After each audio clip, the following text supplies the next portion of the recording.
welcome to Musings, Rants, and Guitars, January 24th, 2021. Our first show of 2021 and our second year of COVID. And we have to say welcome to Rod Morgenstein from Dixie Dregs and from Winger. Welcome aboard. Woo! Yeah. Yeah, thanks for being on, Rod. Nice to be here. So good to see you Thanks here. for us, man. Yeah, thank you, brother. This is such an honor with such a busy schedule that you have. We can't thank you enough for doing this tonight during a football game. So Yeah. it really means a lot. Wonderful, wonderful. So I was listening to that piece of music right before you came on, and so that's the first Jordan Rudess song that I ever learned, and I learned it to play with Jordan at a NAMM show. That's the music merchandiser show. Yeah. It was in Anaheim, California, and it was the year that Jordan first showed up in the public's eye. He won Best New Talent in Keyboard Magazine, and at the NAMM show, one of the evenings, Keyboard Magazine put on a concert and had a lot of their poll winners perform. Right. So I had known Jordan for a few months because when we needed someone to fill in for T. Lavitz on keyboards in the Dixie Dregs, somehow we got wind of this phenomenon of a keyboard player, and Jordan toured with us for 2 or 3 months. And actually, in the very first show that he played with us in Fort Lauderdale, in the middle of the show, there was a power outage on the guitar, electric violin, and the bass.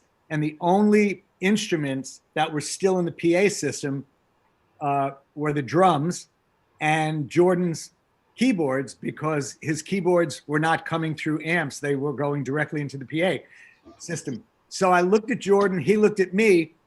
You know, there was total silence on the stage as our crew frantically tried to figure out what was going on. So this guy and I, who had just met 24 hours earlier, we did 1 day of rehearsing. Yeah. We just kept jamming keyboards and drums. And it went on for, at least 5 minutes, if not longer.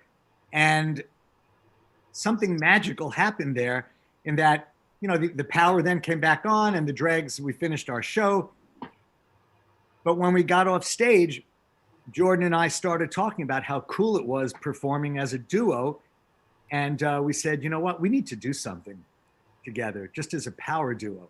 So that was maybe around October or November of 1994 or 5. And so he called me a month later and he told me he just won Best New Talent in Keyboard Magazine, and they would like him to perform at the NAMM show in January, a month or two later. Would I consider doing it with him? And he said, we're only going to play one song. He said, I'll send it to you. I said, okay. So now he sends me the song, and it's the song that you were playing a piece of. It's called Over the Edge. Mm-hmm. And since I wasn't familiar with Jordan's writing at the time, I was cursing him out as I was trying to get inside his head and how he thinks. And everything is a bunch of 3s and 2s. 1 2 1 2 1 2 3 1 2 3 1 2 1 2 1 2 3 1 2 1 2 3 1 2 1 2 1 2 1. Took me probably a dozen hours to map out this 5-minute song or 6-minute song, and then we played it at the NAMM show. That's a whole other story, but that was my introduction of how to try to get into the mindset of Jordan Rudess. And then, when you work with somebody, after a period of time, you begin to understand their thought processes a little bit better. And then it got a lot smoother when we then, did a record together. And through the years, since that happened, I can't believe it's over 20 years ago now. Every so often we get together and do a concert or we do some recording, and we've probably played in 10 different countries. Wow. And now he's gone from the world's best kept keyboard secret to the world's most famous keyboardist. Yeah. Wow. At least in the rock world. Wow. Very cool. Yeah, and it is very true that it takes you some time, no matter who you are, a drummer or a keyboard player or a guitar player, like it takes that little bit of time to actually meld in with who you're playing with. You seem to really lock in, and especially the longer you play, it's just like you almost know what the other person's doing, Makes a huge difference. Yeah, you get this sixth sense of each. Yeah. When Absolutely you do, true. especially when you get it going. Definitely. So tell us, you've got such a pedigree. You've been doing this a long time. How did you get started with the whole music scene? My parents, sister, and I sat around the TV on a Sunday night in 1964 and watched the Beatles play on the Ed Sullivan Show. Oh, you think they're gonna make it, those guys? Their first U.S. appearance, Right.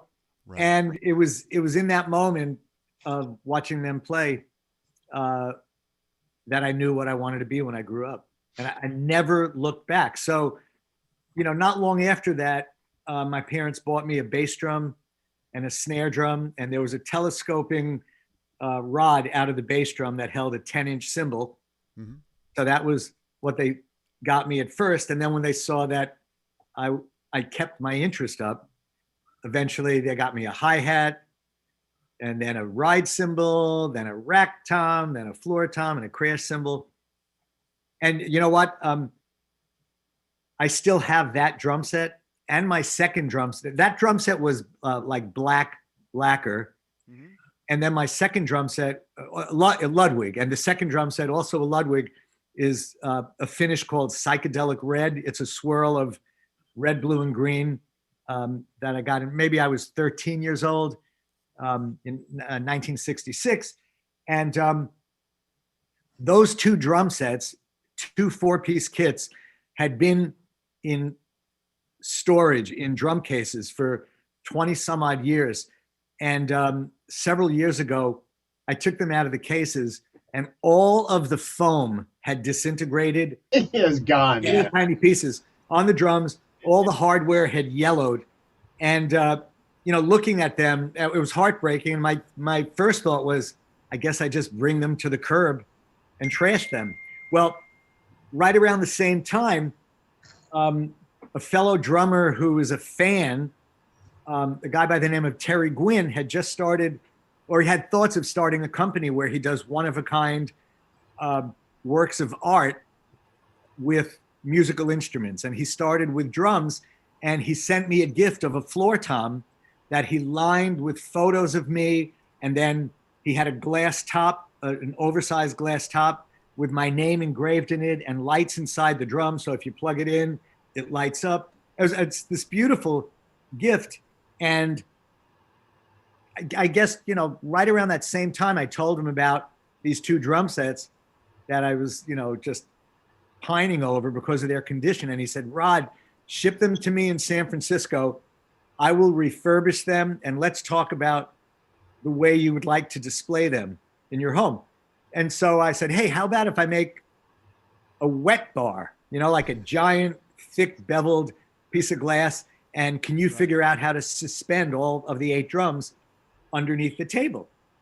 And so that's what I have upstairs in my house. And he lined each drum with photographs of my idols, right? So my original bass drum is all Ringo, and then the other bass drum is Mitch Mitchell from Jimi Hendrix. Yeah. Now one floor tom is Billy Cobham, and then another floor tom might be Tony Williams, and then in the snare drums and rack toms have combinations of John Bonham, Ginger Baker, who else? Later on in life, I got into Charlie Watts and Clive Bunker from Jethro Tull, the original drummer. Okay. Jethro Tull. So it's a real conversation piece when you look at at it. Wow.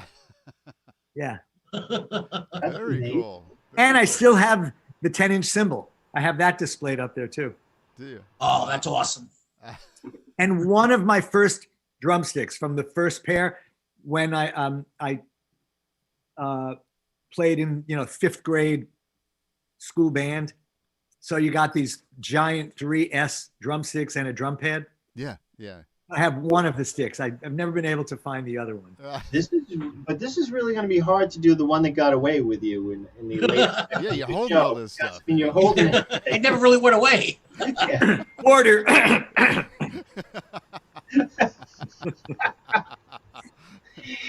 Oh, so That's fun. fantastic. So you start. Sorry. I've gone through a lot of very heavy emotional things in the last year or so. I lost both my parents, and Very I mean, sorry. among other things, sorry. those two things being the largest. But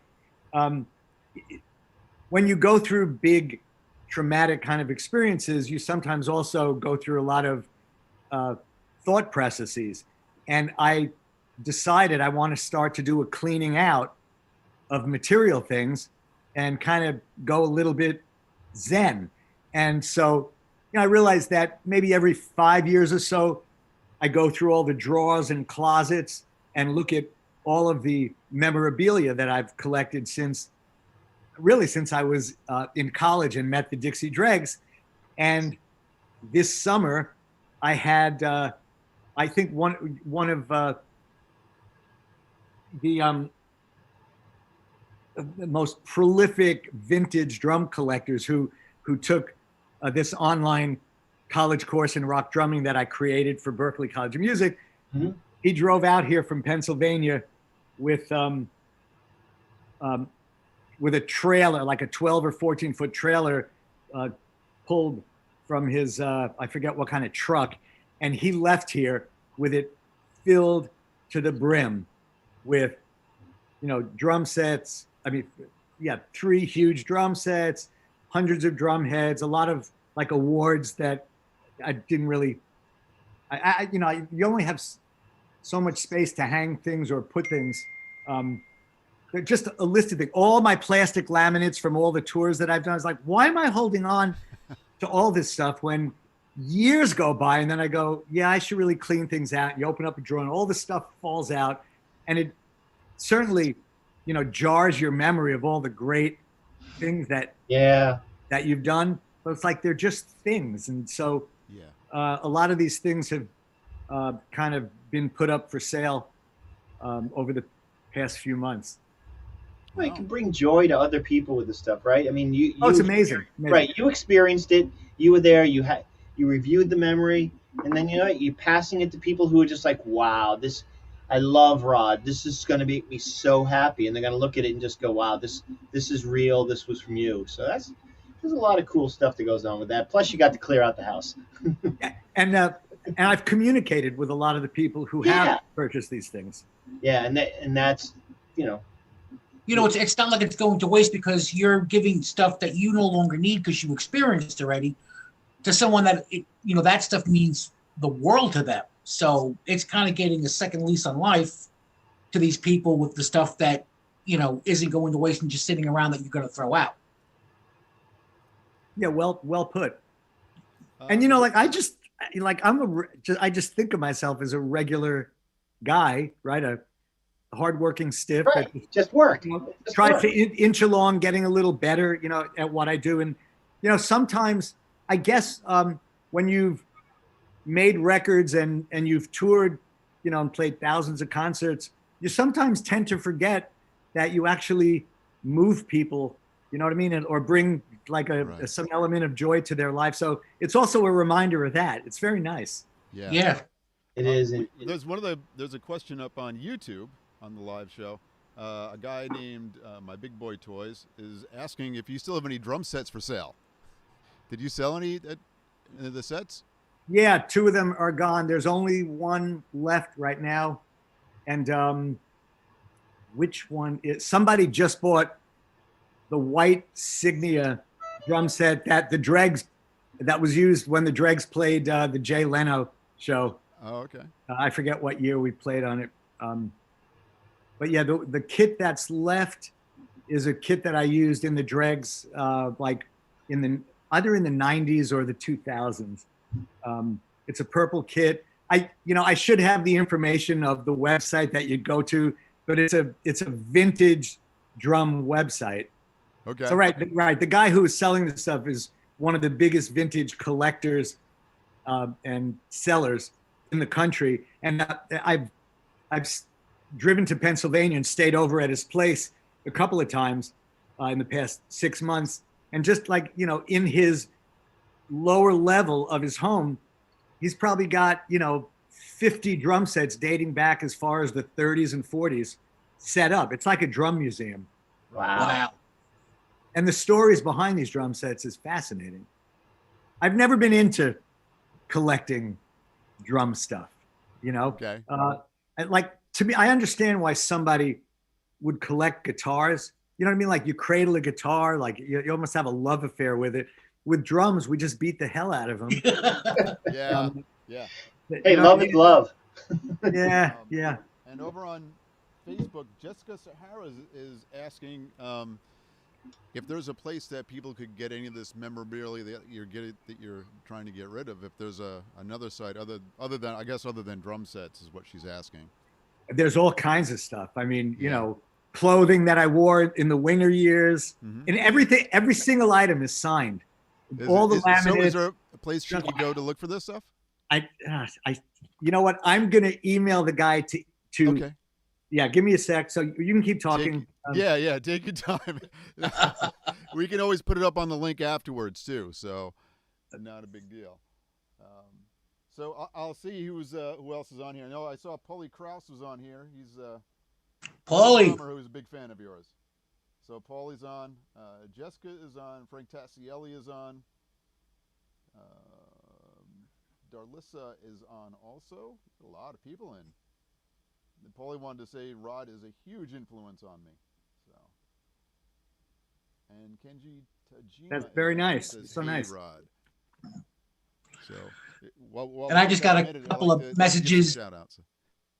I got a couple of shout outs for you. One's from Lisa and Mike from the Rail, my sister and brother-in-law. Oh, cool. They say hello. Hans Oakes from the Bagel. Wow. Hans says hello. Hey, Hans. And Paul Kane. No kidding. Yeah. Actually, he's just like, great guitarist. He's been meaning to call you, but he doesn't have your number. 631. And a guy named Rex said he has a question. He's flown twice across the country to see you and wants to know how do you exude such excitement and love for playing? Wait, say that again? He wants to know, like, how is it that you can exude and show excitement for how you're playing? Like you seem to always have, really love what you're doing all the time.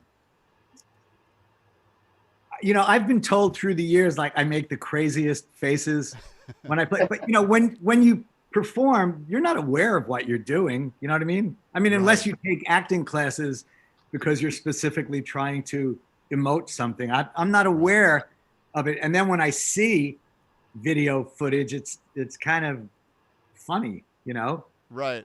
But you know what? Most of the time when I'm playing, I go to that good place that we're lucky enough to go to take us away, from the mundane parts of life. And, what happens visually right via the facial expressions, we have no control over. So I'm not aware if I'm smiling or frowning or, looking like I'm in excruciating pain, something. Right. So you just genuinely having a great time. Yeah, but I can understand the faces that you would make because, guitar players, they have that, they do the poised expressions on the faces, but, doing the things that you do on the drums, you're probably contorting yourself like, some of those faces, you got to be natural, Okay, so the guy who asked the question about buying the drum kits is actually Edward Tucker from Vintage Drum Collectors and Players. So that's who was asking about if you still had any more drums for sale. So. That's hilarious. He's texting me right now. Yeah. Hey, Ed. What's happening, Ed? How are you feeling? How are you and the wife feeling? Yeah, vintage drum collectors and players. Yeah. So you go to, it's Facebook, and then vintage drum collectors and players, and then you have to join the group, and the code name is Rodmo. Okay. Okay, and it's Ed Tucker, and by the way, he's a great drummer as well. Cool. Very cool. Great player. Awesome. Well, it's a good thing he joined. That's great. Ed is everywhere. I see that. I think he's stalking you. I thought that Lenny was in order to get you on the show, but that's Yeah. Yeah. Well, And he's a actually, little relentless at times when he gets a funny story is because, you know, we're from, actually, I am 5 minutes from where you live. Wow. and he Do knows I- that. Do we want to keep that a mystery? Or Long Island? Okay, but you're, Yeah. I'm like 5 minutes away, and I see you quite often. But at one time, how I got him to do the show was he was always on the radar, you know, because we've always wanted him. Yeah. No. He was. Rod, you were one of our first conversations. You know, with those people, you know, we want to keep it local and large. The person I have on all the time is Andy Alador from Guitar World and Dickie Betts Band, and he lives 2 minutes from me walking. So, you know, it's easy to get some of our guests are easy to get and track down. Yeah. You were a little harder, but we wanted you. So for months, I was just like, well, you know, when I run into him, you know, I'll ask him. He may not be into it. You know, I didn't know where your head was at. So I'm driving to CVS, and I see him get out. He's got the mask on, and I'm like, holy shit, there's Rod. Now is my chance. So I'm like stalking him, right? So I wait for him to go in, and then he comes out, and I pull my car. And I was like, Rod, and he's looking at me like, who the fuck is that? And I'm like, I pull the mask down. I go, it's me, Lenny. And he's just like, Pull the give him a mask minute. down. You're like, who? And then he's like, oh, yeah. And I said, listen, we do this podcast. We got to have you on as a guest. Would you be into it? And he's standing there like, That's it. We yeah, tried today. email me. No problem. Yeah. I felt so weird, but I was I'd just like, tie him up. Hey, you know, it doesn't matter, you know. You know what? You know, years later when we go back and listen to this, and Lenny says I pulled my mask down, Yeah. and you don't have a reference to COVID, it's going to be great. Sure. Right. Sounds like Jesse true. James right now. Yeah. So I come up to him and I pull the mask down to let him know it's me. but I think it's so cool that I know from just darting around the internet and trying to find out stuff that, you know, you have a favorite place that you like to go get your blueberry pancakes. Yeah. Sweet That's- shop. The That's sweet a theme. shop. I go there for my egg cream. I actually go across the street to Otto's Shipwreck Diner. Great place. Yeah. But here's the deal about that, okay? So Otto's Shipwreck Diner, that's the happening place where usually there's a wait for a table, okay? Yeah. And it's got a really homespun feel where it's like literally a train car from Massachusetts that was brought down here and somehow fit into a restaurant or a diner setting. Yeah. So you feel, you know, like you're living 100 years ago. It's beautiful. Across the street is the Sweet Shop, which is owned and run by Pete Panarides, who at one time was the mayor of Northport. Yes. And he left after he was getting too many death threats because he was uncovering some wrongdoing, you know, in town, and he was dealing with the wrong folks. But there's usually two people in the Sweet Shop, whereas Otto's Shipwreck Diner is It's packed. true. So, but my loyalty is to Pete and his family-run business, and I sit in the window and he makes me the most amazing blueberry pancakes, or his nephew makes them for me. So if I'm ever, you know, prone to have breakfast at Otto's Shipwreck Diner across the street, I will not go in the front door just in case Pete is looking out the window, right, and sees me going in. So I will only go into Otto's if I walk around to the other street and sneak in the back. Yeah. I don't want to get nailed. Yeah, that's good. Isn't that so true? But I used to work for the current mayor for Northport, George Dahl. Oh, no kidding. He had a lobster business, and I was his deckhand for many years. I grew up in Centerport, so I would just take the boat right over to Northport Dock and go to work, and then go have breakfast at Shipwreck Diner. Amazing. So, yeah, Yeah. it's kind of cool. But now there's an interesting story about you going to the sweet shop that led you to the TV show American Pickers. There is. Yeah. All right. So, I've eaten in the sweet shop hundreds of times. And then one time when I was having my blueberry pancakes, Pete said, my niece's husband is in the music business. He was a recording studio engineer, very successful. But then with the advent of, Pro Tools, where everybody is now an engineer, Yep. Things started to dry up, and then he's had to kind of go in other directions. And so he said, I told my niece's husband, Axel, about you, and Axel really wants to meet you.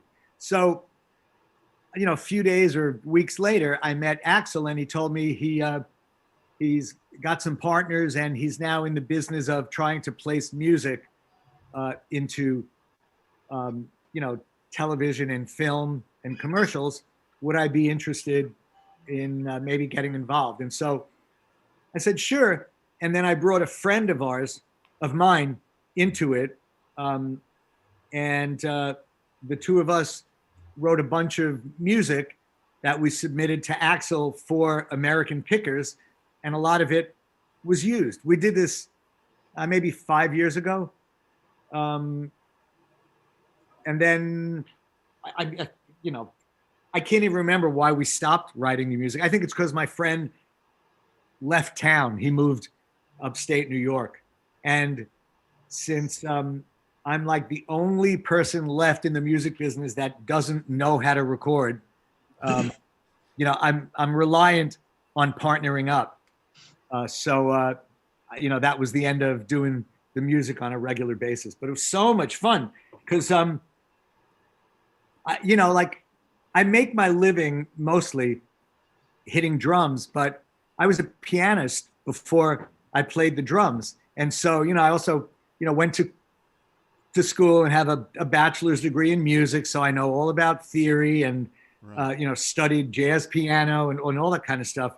And I also noodle on guitar. And so I've done a lot of songwriting that goes from the crazy prog stuff that I would write and do with Jordan Rudess, all the way down to singer-songwriter, lyrics, country kind of stuff, and poppy singer-songwriter music. Right. So it's nice, sort of, finding yourself like existing in a lot of different realms. Right. And it always keeps things interesting all the time. And it's really, what I consider to be the best part of what my career has afforded me. The fact that I would do a year-long tour with a group like Winger and then come home for a few weeks, and then I'd be recording and touring with the Dixie Dregs, going from, like a heavy metal, like a melodic heavy metal band, and then to this instrumental musician fusion band. And then in between all those things, I have this really cool trio with John Mayung, the bass player of Dream Theater, and Ty Tabor, the guitarist from King's X. Yeah. We have like this power pop trio called the Jelly Jam. And then the jam band world, I have this band called Jazz is Dead. Yeah, tell us about really interesting jamming on the Grateful Dead's music, plus the Jordan Rudess crazy duo stuff. Right. Wow. That it keeps you from just really, I was having a conversation with, my friend Andy yesterday about being out of the box, because we talk about doing open tunings and everything, and how do you take that, but then you want to try and have it, apply to not doing open tunings, but do the same sort of feel. And then how does that apply to songwriting? But it keeps your brain moving, and yours seems to be, just all, encompassing so many genres of music and touching on it. It's got to be exciting. Hard to keep track of, but exciting. Yeah. Keeps everything fresh. I mean, it can, if you're not careful, it can make you scattered. But I find it really rewarding, and it keeps you on your toes. And the important thing for me is, whatever particular thing I'm doing in the moment, I try to to bring the right elements to it. So I don't ever want anybody saying, why is a jazz drummer playing in Winger? You know? Right. But what I do like to bring to each thing are elements that you wouldn't necessarily find in each style. And so really, Right. In the case of Winger, it's very funny. When I auditioned for Kip Winger in Red This is a good story. This is good. I went into the audition leaving my fusion chops out in the hall because I didn't want to either scare them away or have them go like, we're trying to be a rock band. We don't need some guy who's playing over the bar line and polyrhythms and all that kind of stuff. And so the first thing Kip started playing on the bass were just eighth notes that he was pumping. And so all I did was play the fuck shit beat, you know, bass drum on 1, snare on 2, bass drum on 3, snare on 4, and slamming the hi-hat and playing as loud as I could, you know. And then Kip stopped after 30 seconds. He said, what the hell are you doing, you know? I said, well, I'm playing what I think's appropriate for your bass line. Right. And he said, yeah, great. That's fine. But Reb is a fan of your band, the Dixie Dregs, that I've never heard of. Can you sort of do the things that you do in that musician realm? I said, why do you want me to do that? And he said, well, we're trying to get our foot in the door as a metal band. But he said he thought it would be really cool in trying to make us fit in with Kiss and Def Leppard and Poison and all those bands and Bon Jovi. What if we also had things that we do in our band that none of those bands do? Or Because could do. they don't have musicians that come from a jazz fusion background. So he said, it's not like I'm going to ask you to play like you play in the Dixie Dregs in every song, but there might be occasions where it's like, you know what? Show this audience something that they've never experienced before. And case in point, you know, the audition went well. And then sure enough, you know, a few months later, Kip called and said, we just got signed to Atlantic Records. And so it wasn't long after that we were at Atlantic Recording Studios cutting the record. And when we did the song 17, I played the drums all the way through the song. And then they got on the talkback and said, hey, after Reb's guitar solo over that riff, can you do something that no one's ever heard on a rock record? So I said, all right, I have this idea. You're probably going to hate it, but let me give it a shot. And so I did what I call, you know, beat or groove displacement 101. The simplest form of taking a simple rock beat like pa, pa, pa, and delaying it by an eighth note. So instead of pa, pa, you have pa, pa, pa, right? Right. Just for 2 measures. But what that does to an unsuspecting listener is it completely throws them off. It turns everything upside down. It does a 180. Yeah. And then everything's fine again, because after the 2 measures, I go back to the regular way of playing. So I remember doing it, and then Kip and our producers' heads disappeared from the glass. They fell on the floor and they were laughing hysterically because they loved it so much, right? So that's what ended up on the record. And I can't tell you how many hundreds of fans that were musicians of the band after the concerts would come to me and say, what is that after the guitar solo that you do on the drums? What time signature is that? Why does the bottom drop out? Why does it seem like things just completely flip around? Because they had never heard that before. So it's very flattering.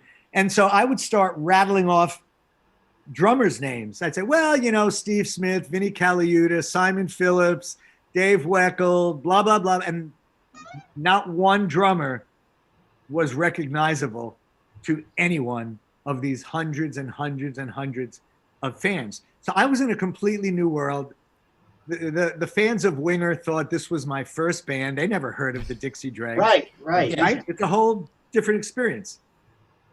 You grew up with Kip, and you guys have been in band since high school. That's no. I met Kip in my no, but that's what the fans thought. Oh, what the fans thought. Yes, I'm sorry. Yeah, but you we knew you. I mean, I've known the Dregs for forever, Dixie Dregs, and I was one of the people who went, "Who's in that band?" So that's funny. Hey, I have to correct what I said earlier. Okay. The drum set, the one drum set that is still for sale, is the drum set that I used when Winger toured with Poison and Cinderella on what was called the Hollyweird tour in 2002. So it's this really beautiful purple finish. Oh, cool. So yeah, it was not. I also did use it for a lot of years with the Dregs, but it was used in the Hollyweird tour. Pretty certain of that. Wow. Very, very cool. Now, so I'm trying to get this thing. Frank Tassielli is asking, how did you meet Kip and Reb? This is a great story. Okay. There we go. Japan, right? This is what happens. Like when you're a musician, you just have great stories happen. So when the Dixie Dregs and the Steve Morse Band ceased to exist until further notice, like I went from the Dregs to playing with Steve Morse in a trio, and then in 1986, Steve was asked to join up. Oh no, it's a Gunmetal Gray. Ed, thank you, Ed. It's the Hollyweird drum set, but it's Gunmetal Gray. It's not the purple kit sold. Okay, Gunmetal Gray. It's like a dark gray sparkle. So in 1986, the group Kansas called Steve to tell him they were reforming, but Kerry Livgren was not going to be playing with them anymore. Would Steve Steve be interested in joining the band? And I said, you got to do it. Like what a great opportunity. And so 11 years out of college, I had my first moment of being an unemployed musician. Like, wow, okay, what do you do now?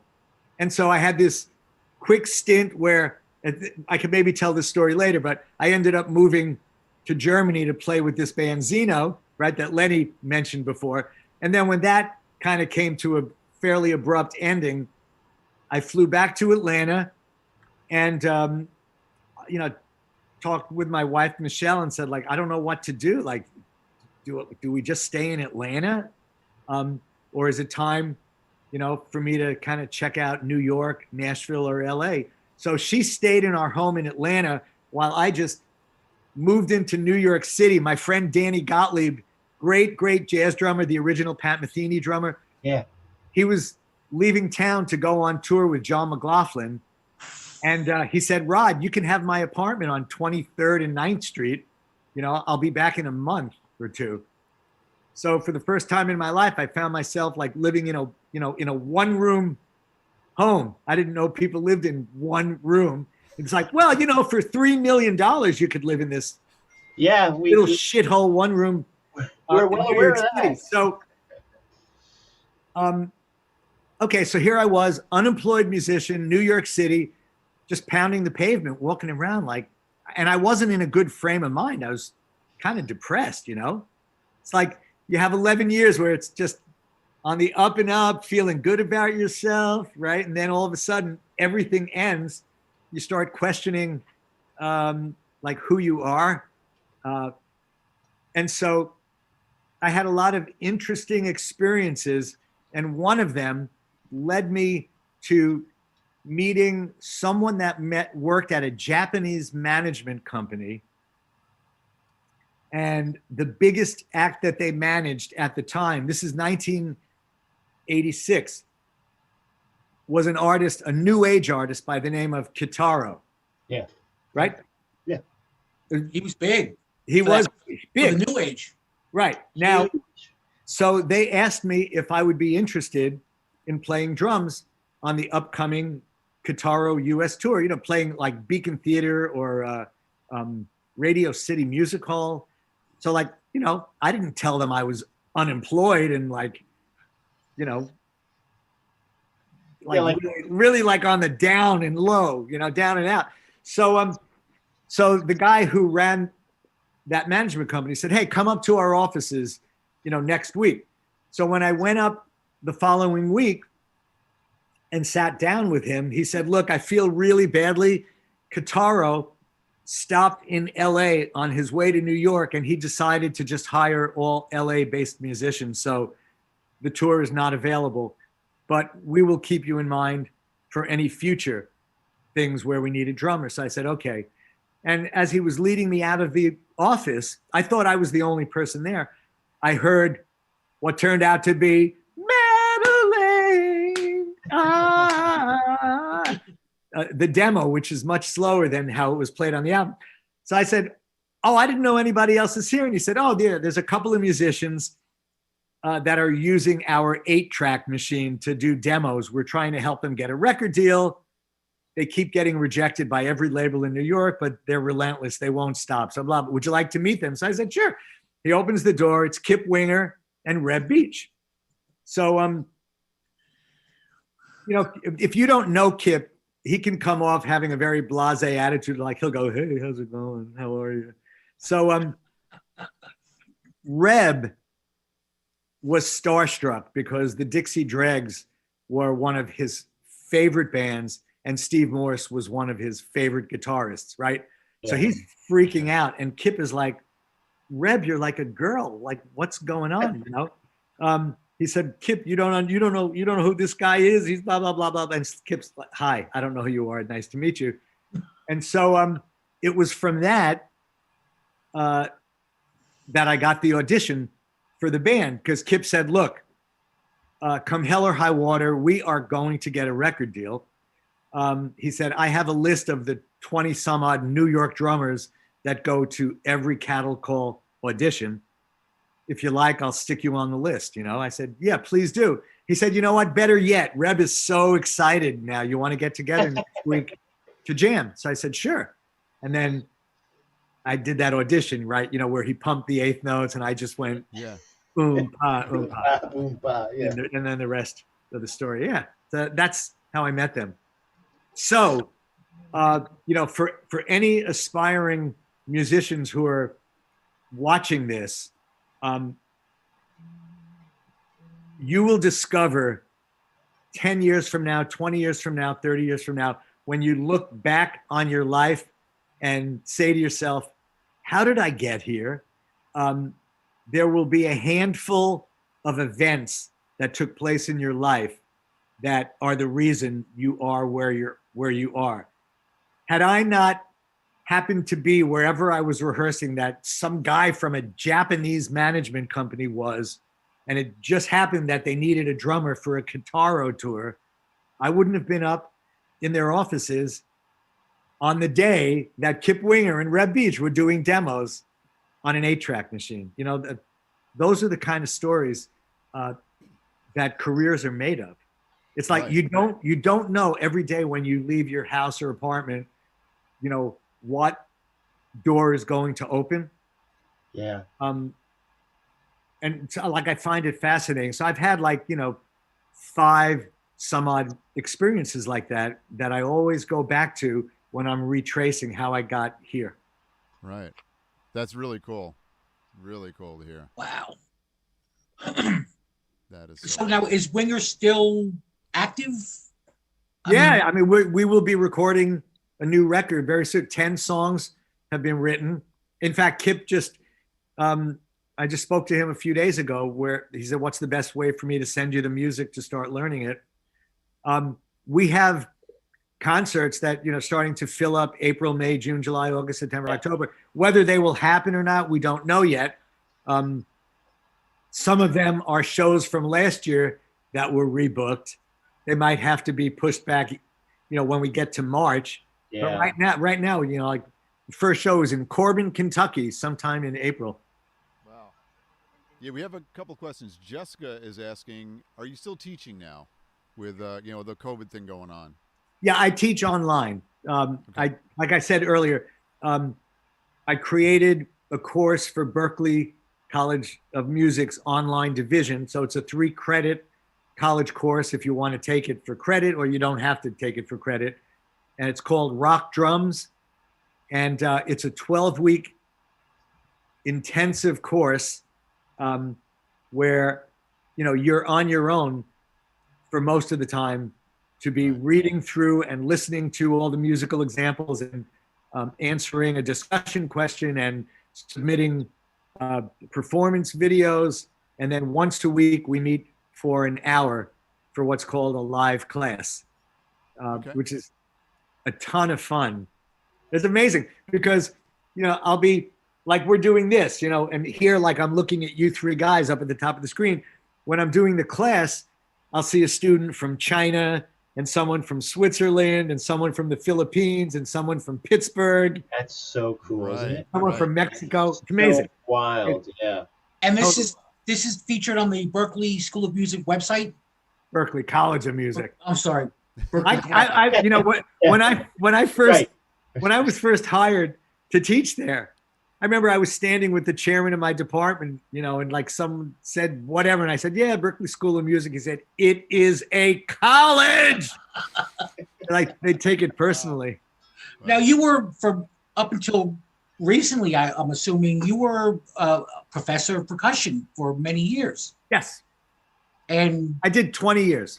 And you drove from Long Island to Boston every week, 30 weeks a year for 20 years. So let's see, 20 times 30, it's somewhere around 600. Wow. Yeah. All right. Ferry, or did you drive all the way around? Come on. Maybe 20 times over the 600 times I took the ferry. Oh, okay. Yeah, ferry. Just for a change of pace. It doesn't save time. It just makes you feel like you're on vacation. Yeah. They have a decent bar. It's really fun, but it doesn't save us any time. No, it's not expensive. at all. No. Kyle was asking, are there any good stories about or any pet peeves that were funny, or the things that really bother you about Kip and Reb?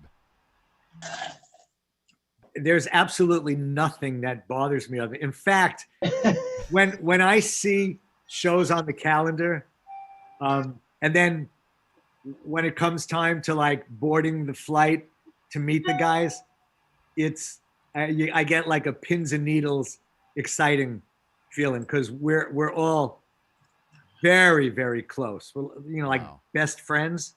That's great.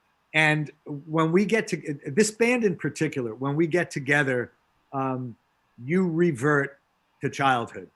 It's like you act stupid. Yeah, sure. And you forget, you forget the serious stuff that you left behind at home. So no, there's nothing. There truly is nothing that bothers me, irks me about those guys. I love playing in that band, and I know everyone else in the band feels the same way. Right. Like in most bands, when they've been together a while, when they're out on the road, they don't go to meals together and do things together. It's like you do the gig, and then the last thing you want is to be hanging with the guys in the band because you can't stand each other. We eat all our meals together. We do everything together. Amazing. Wow. That's really cool. That's really nice to hear. I hope it never ends, but unfortunately I know it will when the day comes that Kip just can't sing anymore, because, something that singers don't think about when they're younger is if you sing rangy music, like if you're in Jethro Tull, you're going sitting on a park bench, you're almost like speak singing. But in bands like Winger, the range is like, it's so high. And unfortunately, for most singers, unless you were Ronnie James Dio or Mickey Thomas of Starship, you lose the range. Graham Bonnet. Jeez. Glenn Hughes, Graham Bonnet. Yes. Yeah, right. There's a Right. few, But not there's many. there's under 10. Right. Yeah. There's under 10. There Yeah. are under 10, and they boggle your mind. That all of a sudden they come out and you're like, how did you do? How old are you? Yeah. Yeah. Because our voices change. I mean, you could absolutely hear the difference between 30-year-old me and X-year-old me now. It's just Right. But some of them, like you said, 10 people can sing. Fortunately, I've not felt the the aches and pains of aging yet. So I feel as good about my drumming as I ever have. Good. That's great. I hope it lasts a few more years. So. Yeah. Well, that leads me to what I want to ask you about your drum warm-ups video, Pat. Like you drum set. What's the book that you were writing drums? Was it Drum Set? Well, Drum Set Musician. Actually, I have that one right here. Look, okay. That's this book. Okay, so this is a book that I wrote with Rick Mattingly, he was the original editor of Modern Drummer magazine, and for years we talked about doing something together, and then we spent about 10 years writing this book. So it's an introduction, intermediate book on playing the drum set, and we took the approach of writing a book that teaches the drum set as a musical instrument, not just an instrument that you play beats and fills on. So, as you learn to play a basic beat, the next thing is let's talk about song form. And so first you have the blues song form. So that's typically 12 bars long. And then on a drum set, you would designate the beginning of a phrase or phrase or section of a song by crashing a cymbal, and phrases are typically 4 measures long. And in the 12-bar blues form, you have 3 sets of 4 measure, blah, blah, blah, blah, blah. Right. So that's what sets this book apart from, say, other introduction or intermediate drum set books. And it's really nice to report that some years ago, Modern Drummer did an article on the 20 must-have drum books, and this was listed as one of the 20 most important drum books that's out there. Congratulations! God only knows how many. Yeah, that's awesome.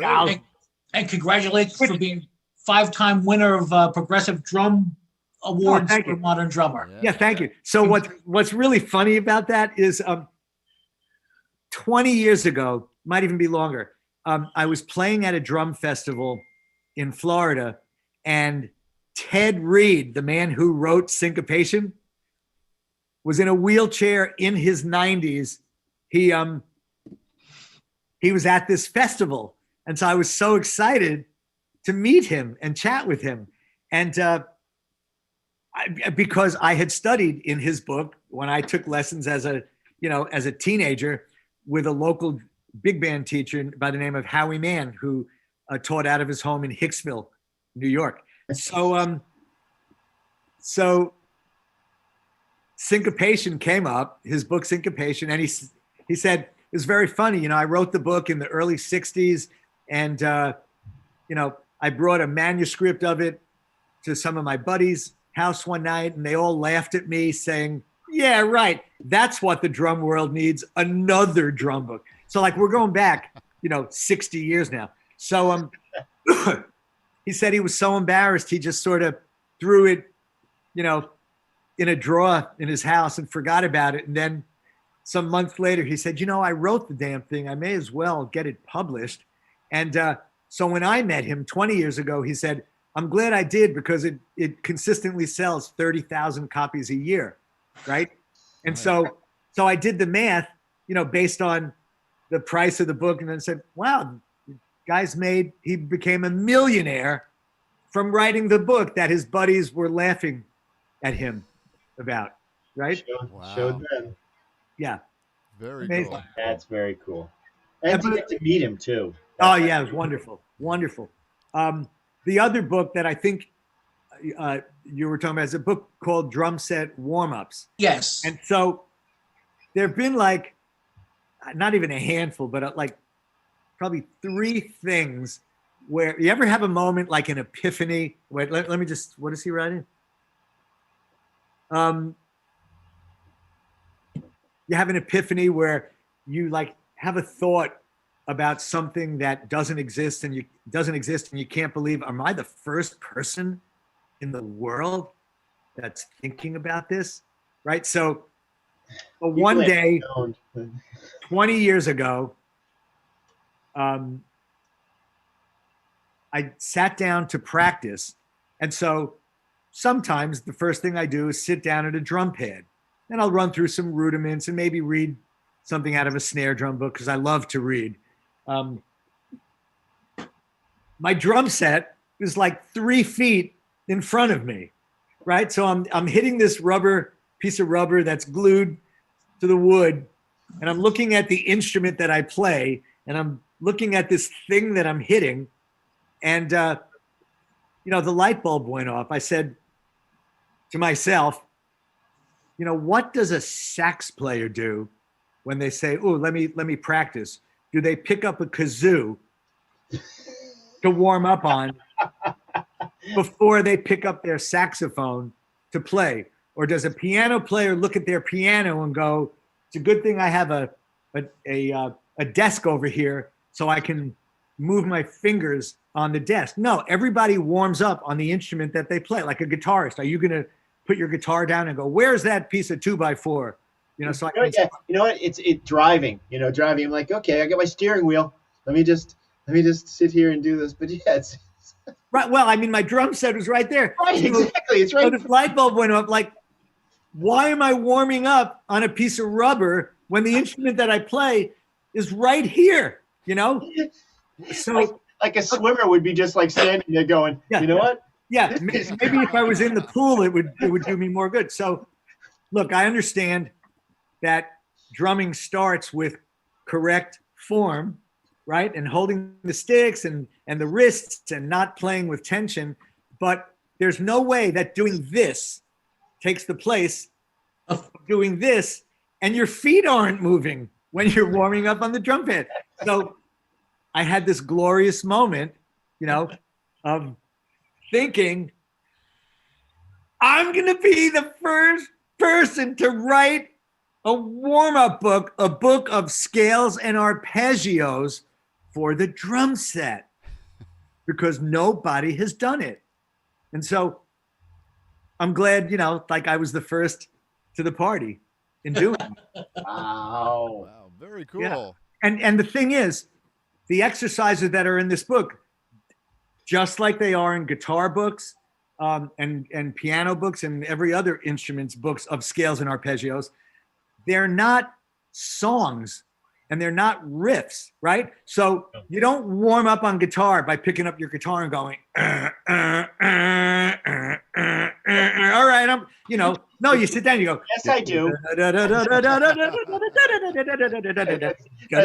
Right? So I'm a piano player, right? So, you do major scales, minor scales, diminished scales, augmented scales, and then you do these Halen for piano exercises where instead of going C, D, E, you go C, E, F, G, A. So you're stretching these 2 fingers, then you stretch these 2. Right. So that's more the approach that I took in this drum set warm-ups book. They are exercises that force your body to go not just around the drum set, clockwise, but counterclockwise and side to side and up and down, and go from the lowest floor tom to the highest, like travel far distances. So you start waking up all the different muscle groups in your body. That's awesome. It made total sense to me. Wow. I mean, that's exactly, that is the guitar player warm up, right? It's first off, repetition, and then stretch, and then, start to move musically, major, minor, diminished, and then chord shape changes and all that.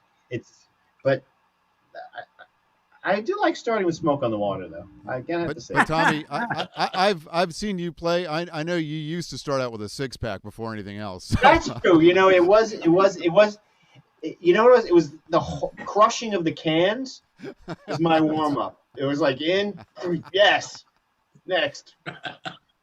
get that in, then I'm like, okay, now I can go.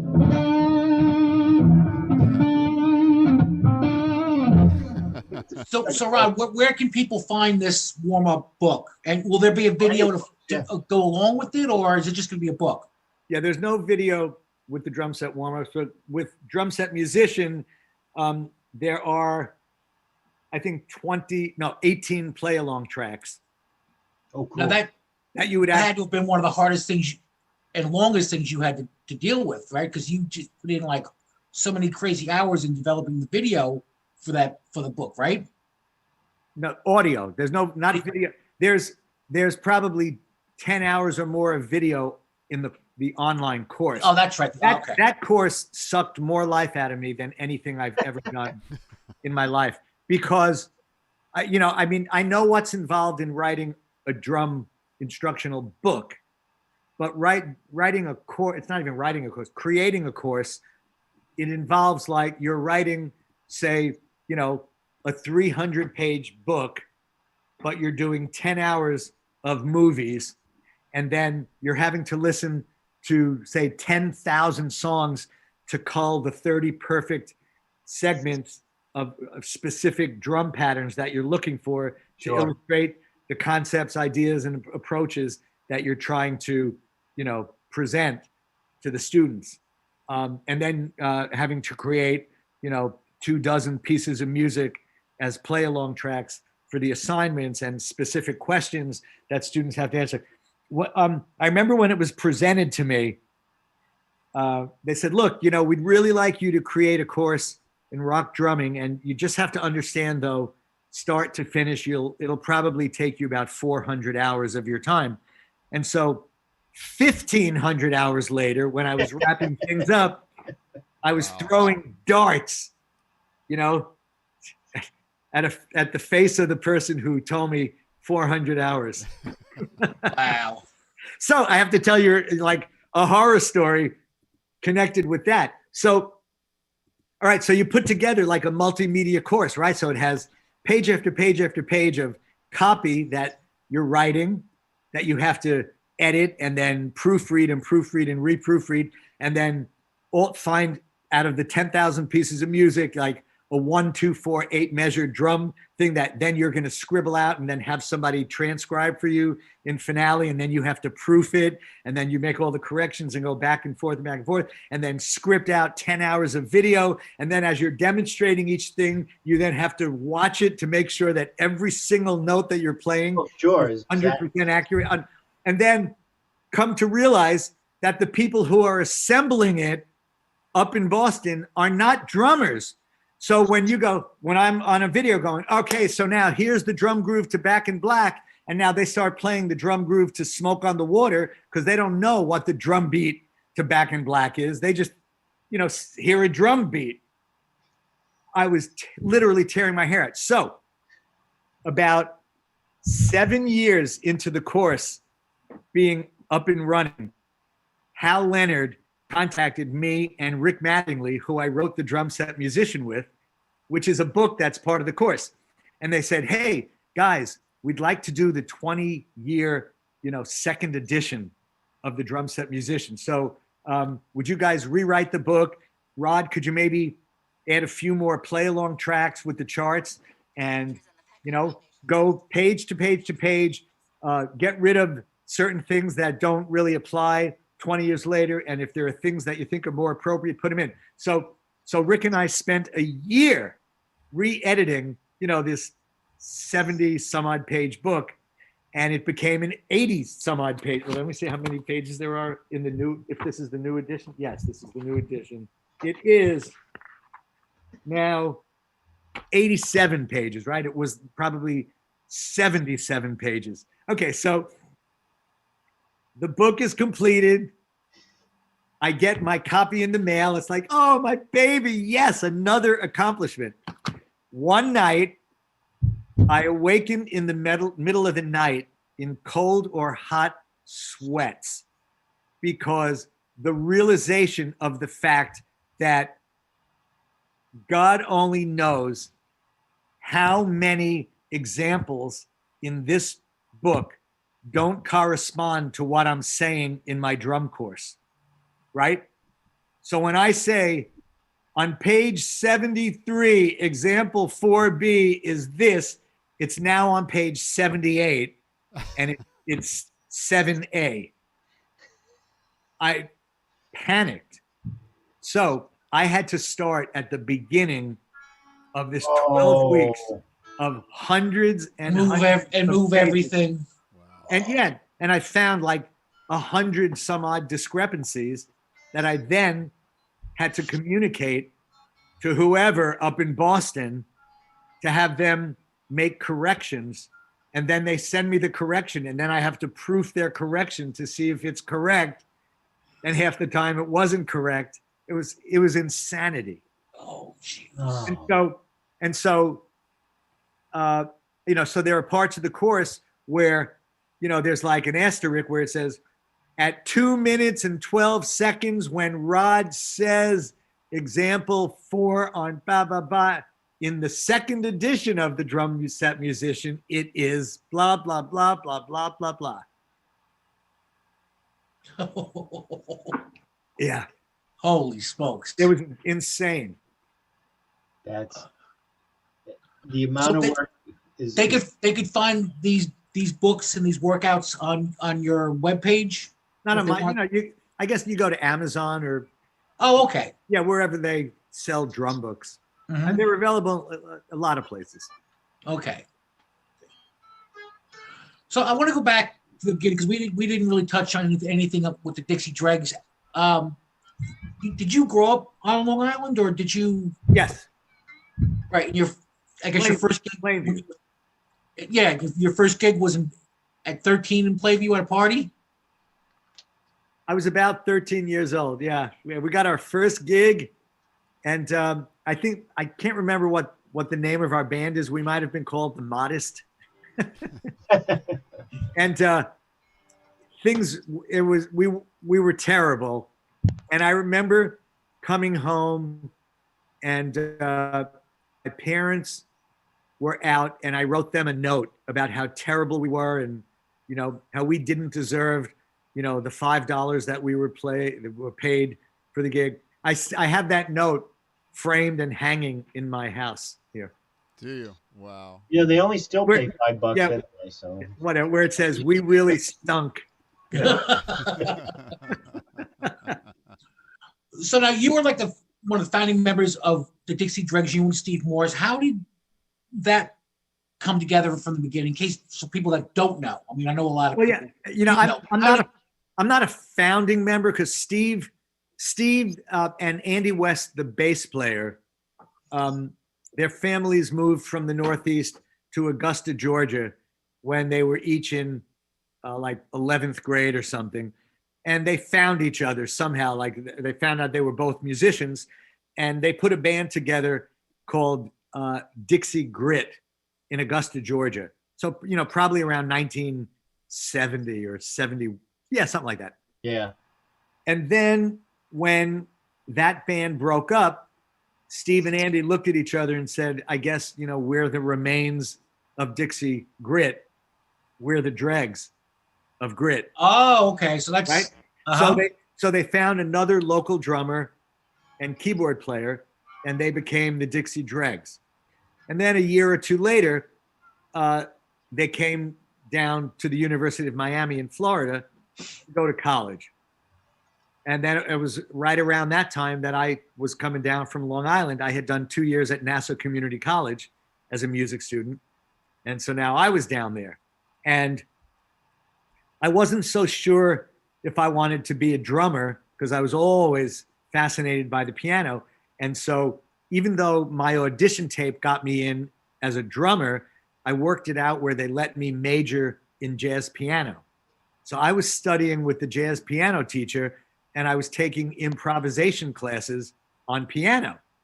So here I was in an elementary improv class, one of 3 pianists, and there were a bunch of guitarists in the class, and all of them, with the exception of one guitarist, played fat hollow body Gibson guitars with all the treble off.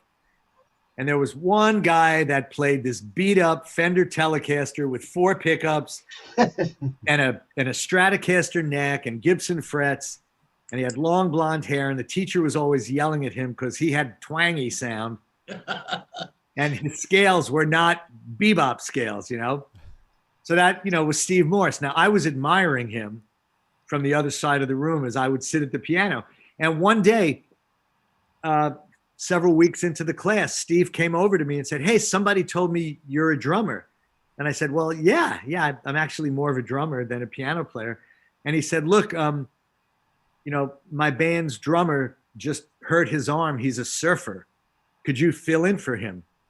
So I said, "Sure." And I went to the rehearsal, and I literally thought that I had died and gone to heaven, because it was the lineup of the Mahavishnu Orchestra, and they were doing Mahavishnu Orchestra cover songs. Wow. And Allman Brothers stuff, and Frank Zappa, you know, Mothers of Invention stuff. Yeah. And then Steve Morse's compositions, you know, the first ones that I heard, you know, were Country House Shuffle and The Odyssey, and a song called What If that was called Slow Modal that he wrote in a composition class. I couldn't believe it. You know, I loved every single thing that he wrote and every note of music that came out of him. And so things got a little weird when the drummer, the guy's name is Bart Yarnold, who went on to be a professional surfer. And I think he still does surfing. In fact, I brought my girlfriend and son's friend at the time, like 4 years ago or 5 years ago, down to the Jersey Shore to see him, you know, 40 years after college or however long it was. It was really nice to see him. So when his arm healed, he came back and we double drummed for a while, and it got very uncomfortable. And he really, you know, valiantly bowed out of things. He said, "You know what? I think you're more suited for this kind of music." And so that's how I ended up playing with Steve and the Dixie Dregs. Wow. Wow. Yeah, It's just, you know, it's you were in just the right been a place. freight train since then. Yeah. Yeah. So, you know, again, going back to where I said, you know, you look back at your life on the handful of moments that were life-changing. Had I not gone to Nassau Community College, I would not have had an arranging teacher that suggested I go to the University of Miami. Right. You know, Yeah. so had I not It's gone to one the of those University of things. Miami, I wouldn't have been in the improv class where I met Steve Morse. Yeah. Wow.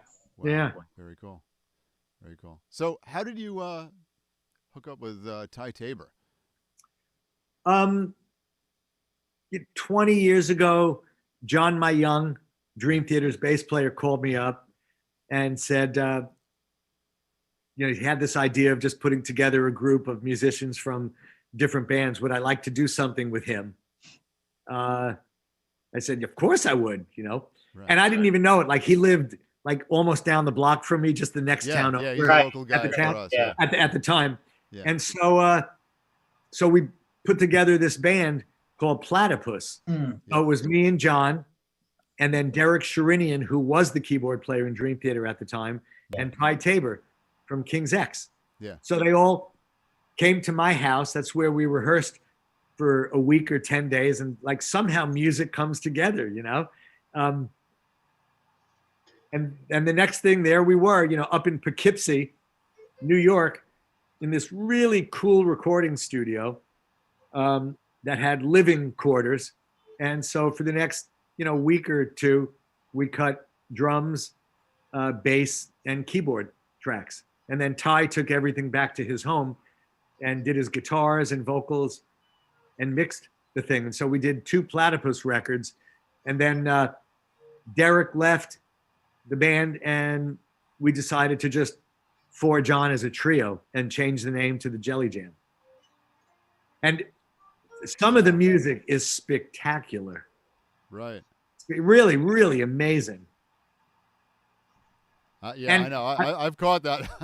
I'm a huge Ty fan. So Hey, Ty is amazing. Yeah. He works so quickly. Like, I remember, you know, in my hundreds of hours of drives to and from Boston with the teaching, Sure.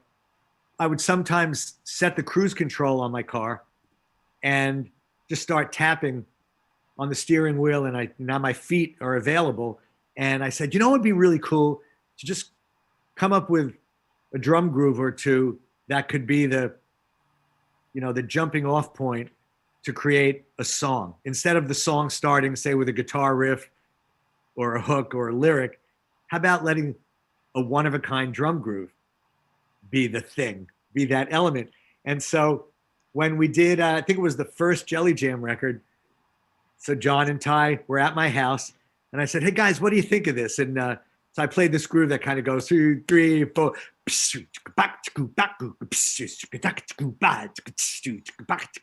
real syncopated groove where the bass drum is not on one and the snare is on upbeats. And it took me hours to create it in the car. Within seconds, Ty started playing something. He got so excited. And then he said, I even know what this song is about. Amazing. And the song is called I Am the King. Wow. And then another drum groove that I created in the car was based on what's the Zeppelin song? The Immigrant Song. Thank you. Immigrant Song. So yeah, thank you. There you go. Hey, quit warming up. I know. I'm having a good time. And what's that smoke? There you go. There you go. So I took Immigrant Song, but I turned it into odd time. So instead of I went so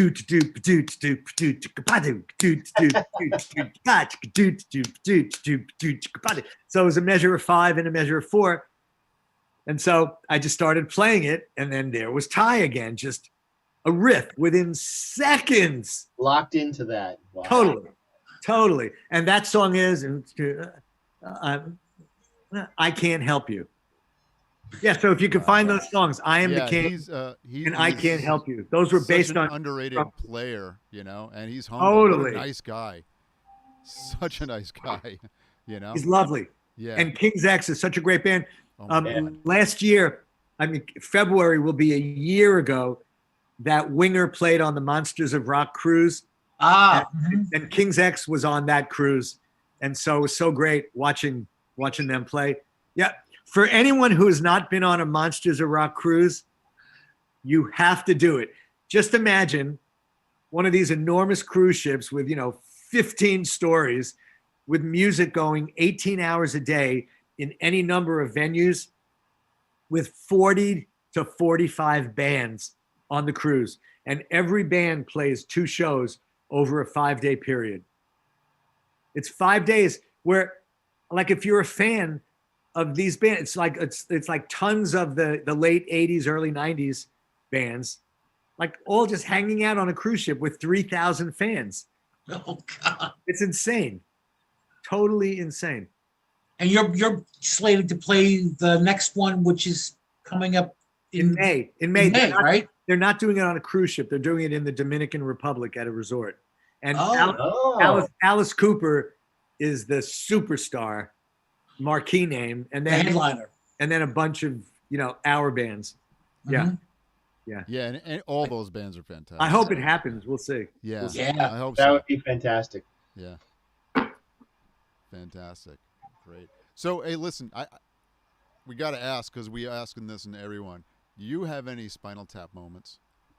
Yeah. Okay. Yeah. And I think you have more than one. You've been around, a few different bands. Okay. So one funny one was in the year 2000, the Dixie Dregs toured with Dream Theater for several weeks, right? So we were the support band, and we were playing my home away from hometown of Atlanta in a beautiful facility. And it was during that show that I learned for the final time to not wear bell-bottom type pants. So we're in the middle of some song, and like a lot of the Dregs music, it's challenging stuff, and so I'm a rock drummer, so I raise my foot up, I come down to hit the bass drum pedal, and the bass drum pedal goes in my pants leg, right? and I couldn't get it out, right? So like I'm hitting the bass drum and it's just hitting the inside of my pants leg, not hitting the bass drum. And so, but you're playing a song and you're trying to concentrate on the song and not let everybody know that you're panicking. Right. I couldn't get my foot out. And so now I'm trying harder and harder. And with that, I knock over my floor tom, which slams into the cymbal stand that has the China symbol on it and the cowbell. Everything goes over. The bass drum is raising up in the air because I'm trying to get my pants leg out. Oh, that is no, so it was probably 30 seconds of terror. Okay, oh, wow. But oh man, but probably like this might be the worst thing that ever happened to me. On one of the Winger tours, we decided to play like 2 or 3 songs along with reel-to-reel tape running with some sound effects on it that we couldn't create live, and like some gang background vocals, right? So what would happen is, and back then, the hair was enormous. So I had one side of a stereo headphone in one ear, and then my hair over the headphone, and then duct tape, black duct tape hidden under. It was really hard to get it off, right? So this thing is stuck to my ear for the entire show. And when we did the songs that had, the music on tape or the sound effects on tape, my drum tech, who is behind a black curtain, would press play. Press play. I would hear 4 cowbell clicks, and then I count the band in because none of them are getting the tape, just me. So I hear gong, gong, gong, gong, psh, psh, psh. The song starts. So we were playing this song, Loosen Up from, I think Winger, I Need to Loosen Up. Yeah, Winger 2, right? The second album, In the Heart of the Young. So everything's going along fine. And about 1 minute into the song, remember, this is pre-digital. This is, your tape. This is analog. Yeah. So I think I detect the cowbell sound, the pitch is getting a little higher, right? But I wasn't sure. And it was like, wow, is this getting faster? And little by little, the tape started speeding up, right? So, just imagine it's like gong, gong, gong, gong, gong, gong, gong, gong, gong, gong, gong, gong, listen up, listen up, listen up. Okay, so it took a little while to where I wasn't sure what was happening. The guys in the band are looking at me like, what the hell are you doing? And then I realized what's up. And now imagine with a click that is at 11. Right. Blasting your head off. So you're hearing gong, gong, gong, gong, gong, gong, gong, and you're having to gong, gong, gong, gong, gong, gong, gong, gong, gong, gong, gong. I don't know how far into the song it was that our out front sound man front of house picked up on things, but he eventually turned off the backing track. And that was the last we used that. Use that, right? That was a horror story. But let me just tell you like a Kip Spinal Tap moment and a Reb one. So with Reb, we were playing in Anchorage, Alaska with Mr. Big. And in the middle of our set, Reb thought he would be dramatic and run towards the front of the stage and drop to his knees and slide. But the slide didn't end in time and he went right off the stage. Into the audience. Okay, so the Kip one was, I forget whether it was on the first tour or the second tour. At some point, he decided to go wireless, or so he would have the choice of not having to be bound, to a stage mic on a mic stand. So he had this headset. Oh, okay. So he's moving around the stage, being a rock star, and we were in some song where he holds a long note, right? So he's at the front of the stage with his mouth wide open, just going, "Wah!" And he opens his eyes just as he sees someone in the audience who is obviously not a Winger fan hock a loogie the size of Philadelphia, like, Oh. and he said in slow motion, he watched this thing fly through the air and he was not able to close his mouth in time. It went right down his throat. Holy crap. Yeah. Try not to project that thought in your head. No. Oh, That is my the God. grossest, most disgusting thing. Yeah. And then I have to include Paul Taylor, who was also in the original version of Winger. There are certain cities in the United States that have the same name. You know what I mean? Like, Yeah. there's like St. Louis, Missouri, and St. Louis, whatever. So here we are on like a 3-month straight run in a tour bus. We go to the wrong city, right? Of the same name. Yeah. And like, we have to immediately race to the airport to charter like a small plane at General Aviation so we could fly to the right city of the same name. We get in this, like a 6-seater plane or 8-seater plane. They shut the door.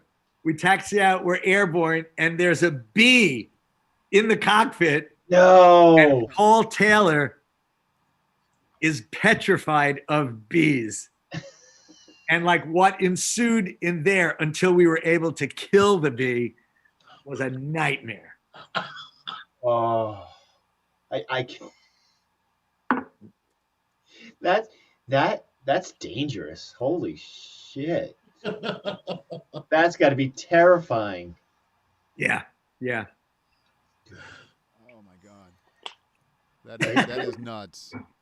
That is absolutely nuts. That is some great Spinal Tap stuff. The loogie in the mouth is actually Spinal Tap. Didn't they say that the guy drowned in vomit and it wasn't his own? Yes. Yes. Oh, God. So, all right. One of the things we like to ask our guests too is, it may not pertain to him though. What's that? Because he keeps everything. This may not be good for him. No, I've gotten rid of I've gotten rid 75% of it. Ed Tucker, right, on his Facebook website. Yeah. We got to ask this one because maybe he doesn't have anything. This will be a dead section. How about the one that got away? Was there any piece of gear that you wish you had back? Yeah. Okay. So, for my 13th birthday, for my bar mitzvah, I had gotten into guitar a year or so earlier. Yeah. And my parents bought me a Gretsch original hollow body. It was part of the Tennessean and Country Gentleman group of guitars. It was the orange hollow body with the painted F holes. Yeah. Okay. Yeah. So I got that guitar and a pre-CBS Fender Vibrolux amp. Right. Wow. All right. So I loved these two items. So some years later, I was playing in a band called Warmass, WARMASS, but when you say it, Warm Ass. Okay. And one of the guys in the band he was our lead singer and played flute and guitar. I was lending him the guitar and that amp. And we stored our gear sometimes in the band's truck. And the truck was parked in Long Beach, New York, overnight on some cold winter night. And, when they went out the next morning to drive to my parents' house where we rehearsed, someone had broken into the truck and stolen my guitar and my amp and our voice of the theater PA and blah. But they didn't steal my drums because I had taken my drums home from the gig. And so that was heartbreaking. So the PS to this story is 10 years later, I run into an old junior high school friend who I played in a band with. He played guitar in the band. He went on to play piano and get his PhD jazz piano and classical piano. He told me he was in a club in New York City and he saw a guitarist playing a Vibrolux amp. Mhm. And when this friend of mine and I played in our band, and I was letting him use my Vibrolux, this is before I was in Warm Ass and it was stolen. One day, I don't know what possessed us. You know how Fender amps have a red pilot light? Yeah. Yeah. We changed my Vibrolux to a blue pilot light, Okay. right? Yeah. He called me up and said, Rod, you're not going to believe it. I just saw a guitarist in New York City playing a Vibrolux with a blue light. Oh man. Yeah. Yeah. Uh, So like, what are the odds? That was my Yeah. amp. Yeah. But he didn't go up or talk to the person. He didn't know what he's supposed to do. God only knows how many hands right. it had changed, Right. Exactly. Oh Exactly. yeah. So wow. Yeah. So you did mention you had a telly story for me. Yeah. Yeah. Okay. Yeah. Okay. So all right. So I lost my wife, Michelle, 15 years ago to breast cancer after a 22-year battle with breast cancer. Okay. She died Wow. in December of 2005. Yeah. Earlier in the year, around February, the Dixie Dregs played the IMAC Theater. It's now the Paramount Theater in Huntington. Yes. yeah. We played the IMAC. And she was very ill at that time. She got better again for the next 10 months before she got really ill. Right. So I didn't think she was going to come to the show. But she showed up to the first show of a really good, close, like one of my best friends. Apparently she called him and he picked her up and brought her to the show. And we were doing two shows that night. So after the first show, she came backstage. I was so, excited that she made it. And she and Steve Morse went off into a corner to talk. And I didn't know what they were talking about. And so the next day, when we got up, she said that she had, the nicest conversation with Steve. And she told him that when she thinks of the Dixie Dregs, she'll always think of me and Steve and that original guitar of his that he played up until he became an Ernie Ball endorser. And, Right. then they designed a Steve Morse model guitar, the blue guitar that he plays. Yep. So that was it. About a week later, UPS or FedEx delivers a giant box to our house. Like when I ripped it open, it was this beat up Fender guitar case. And when we opened it up, it was that guitar. Wow. The one and only original Steve Morse beat to crap Fender Telly with the Stratocaster neck and the Gibson frets. I have it hidden in my home. Wow. Ooh. That's Wow. really cool. Gave- That's a good story, man. Gave her the guitar. Yeah. And then when the band toured like 2 years later, I said, I have to arrange to get the guitar back to you. And he said, no, man, that's your guitar. Wow. There's only one of them. No, that's Only it. The one. guitar. The Steve Morse original Wow. guitar from all those Dregs albums. Yeah. Wow. Wow. And So for- yeah, that's a really good telly story. Yeah, it's Wow. a good telly story. Wow. Wow. That is awesome, man. Wow, it got us to shut up for a minute too. That was good. I know. Let that one sit in. Yeah. Oh, wait, Wow. wait. So I have to tell you. So, Yeah. I get chills. like a couple of years after I had it, I thought I should have a guitar smith take a look at it and tell me the best way to, preserve it or care for it, right? And so I got the name of a guitar smith in Seacliff, New York, and I brought it to him, and he put it up on his table, and he looked at me and he said, I just want to get this straight before I open it up. Are you telling me that what I'm about to see is that guitar? And I said, yeah. And so he went click, click, up, Yeah. opened it up. And I swear to God, his breath caught in his throat. You know what I mean? Like he was seeing the Holy Grail or something. Yeah. It's funny. I live in Seacliff, and that's where I'm. And now that I know that legend lives here, That's a nice town it's you live in. great. It's great. It's great. A lot of music here. A lot of musicians. A lot of people supporting each other musically, and people who are known and people who are unknown. It's great though. It's really amazing.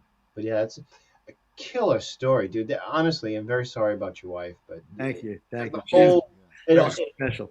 that all came together. It was a beautiful story. You know, like in Spinal Tap, how like they all can't stand the guitarist's wife or girlfriend. Yeah. You know, in a lot of bands, you know, Yeah. spouses are not like, you know, Yoko. looked well. Yeah, right. The The Yoko Ono syndrome. Everybody's Yoko. Yeah.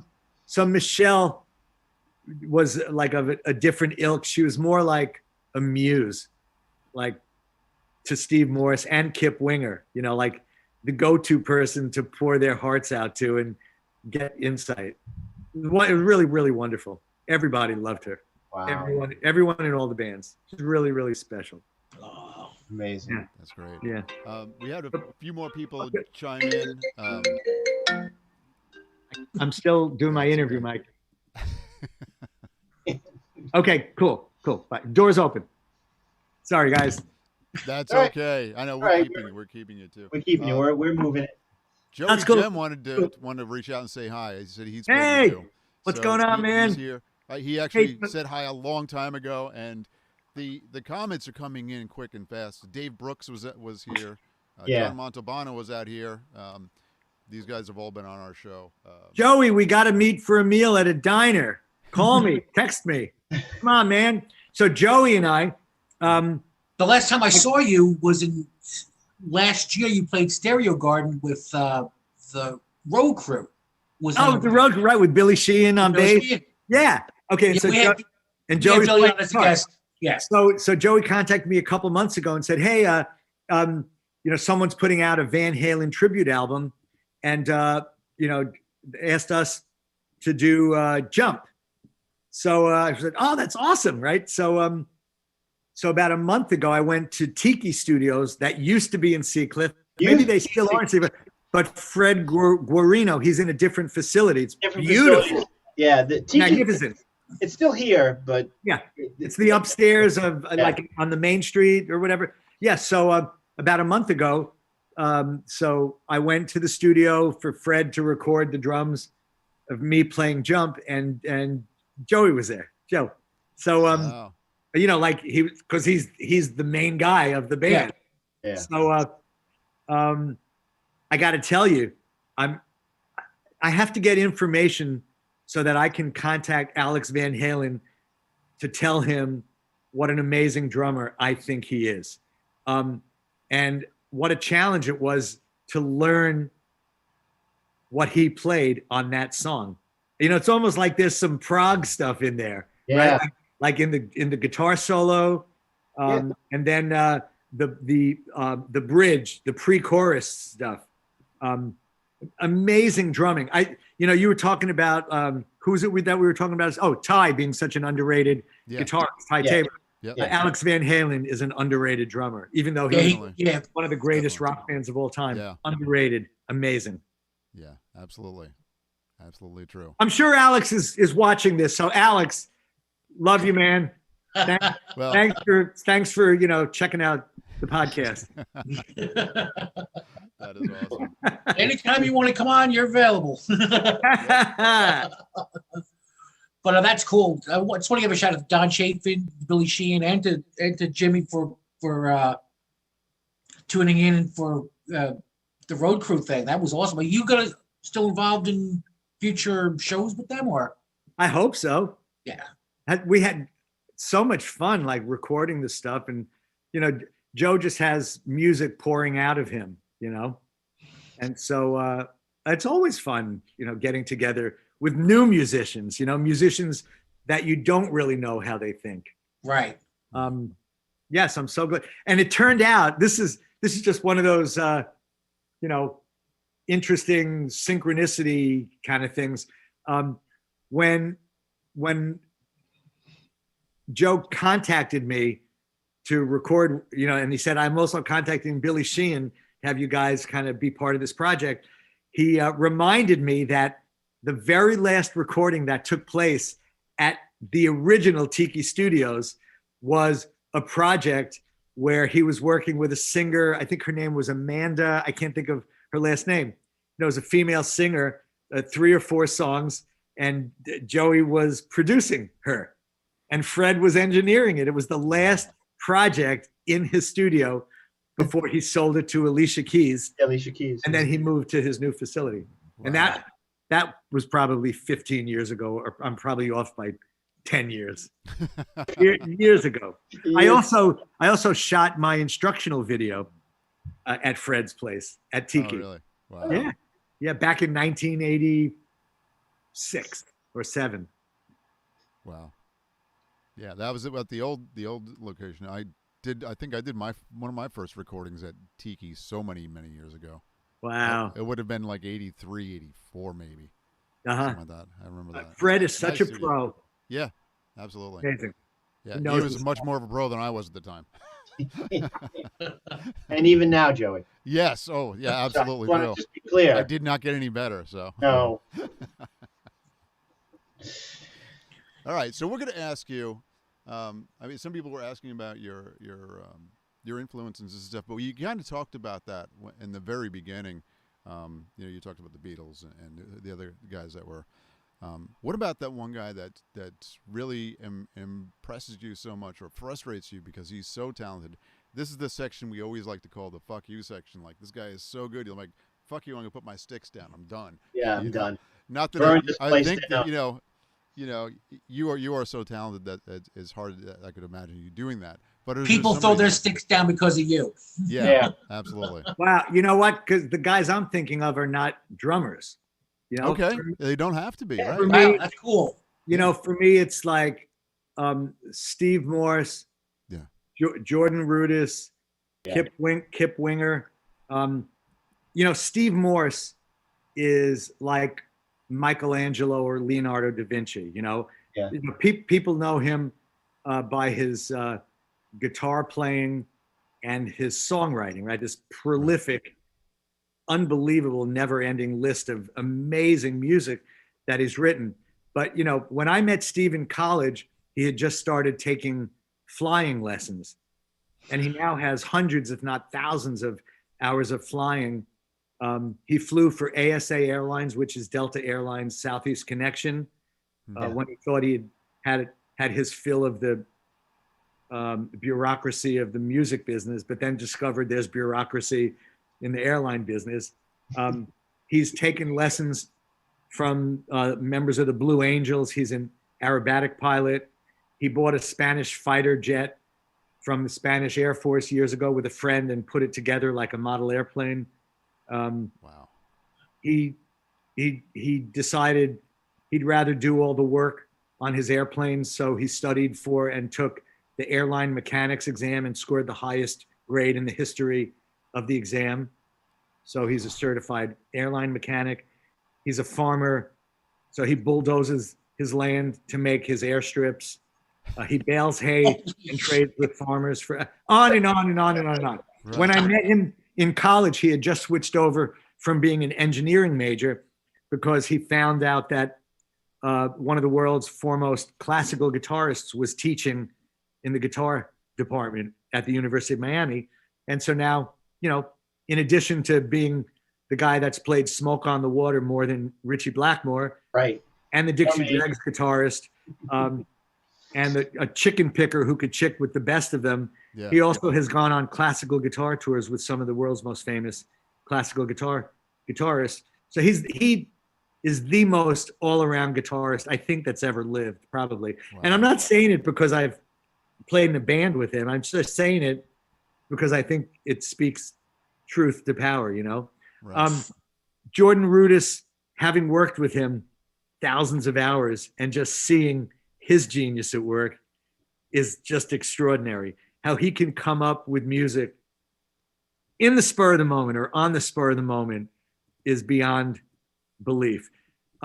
Jordan went to Juilliard and they were grooming him as like one of those special talents to become one of the world's next great classical pianists. And he unfortunately discovered the Mini Moog and the ARP Odyssey and lost complete interest in the classical works, and he just became this obscure, unknown musician for many years. He was like a NAMM show demo guy that was a rock star in the demo world until he got in Dream Theater, Right. And now he's a household name because of it. But one night on the tour with Dream Theater with the Dixie Dregs, we had a night off, and Andy West, our bass player in the Dregs, and Jordan, they came and stayed with me and Michelle at my house right here. And I have a piano in my living room. And so we're all sitting around, and Jordan sat at the piano, and one by one, we just kept yelling out names like Beethoven. And then Jordan would play, Mozart, and then he would play, and then Stravinsky. And, after 5 or 10 composers, one of us said, "That is so amazing. How do you remember the repertoire from so long ago?" He said, "I'm just noodling, making it up on the spot. I don't know what I'm doing."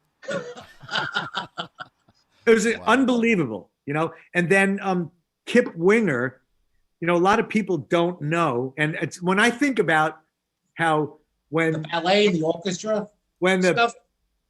when the hair band thing, or what they call hair band, when it came crashing down and it went from being the cool thing to the laughable thing, Kip Winger was the poster child of all the things to make fun of. No thanks to when Metallica, when Lars Ulrich was throwing darts at him in the Nothing Else Matters video. Ha ha ha ha. So and the Beavis and Butthead. Yeah, that's what I'm getting to. So so Kip has had the last laugh, like with Beavis and Butthead, not only making fun of Winger videos, but having the Stewart character wearing a Winger shirt, and Stewart's parents are Winger fans, which is the worst thing you can imagine. And Stewart was a nerd, and you see his parents wearing Winger shirts at the Kiss show that they take Stewart to. They're all wearing Winger shirts, Kip has since gone on to write music for a ballet for the San Francisco Ballet Company that is part of their repertoire now. And I've seen it performed in the San Francisco Opera House. I've seen it in the Koch Theater in New York City at Lincoln Center. And it's been performed in France, in Paris, in the concert hall or the Opera House. So, Kip has been embraced by the classical music world. He also has written the music for what hopefully will be a show that's coming to Broadway called Get Jack, and it's based on the life of Jack the Ripper. It's amazing, like 2 hours of music that he's written. So when you're listening to it, it sounds like you're at a Broadway show. And that plays how talented he is through the eyes of his victims. Yep. Wow, that's dark. Right, it's sung through the eyes of Jack the Ripper. That's dark. The women that he butchered. Yeah. Wow, that's very cool. Yeah, and I mean, of course, there are so many drummers that are astounding. Like the drummers that have pushed the envelope of technique in the last 10, 20 years. Yeah. Like I grew up in a different time where, when you went do do do do do do do do do do do on two bass drums, it was like, wow, can you believe the guy goes do do do do do do?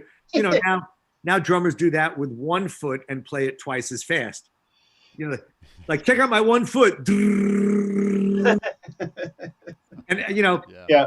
over the years at Berkeley, I'd have one student after the other come in for their lesson, and then I would get down on the floor with my face a foot from their feet and watch them do this stuff. Like, I don't know how they do it. Wow. What was the majority of music that these students were into? Were they into like the newer metal?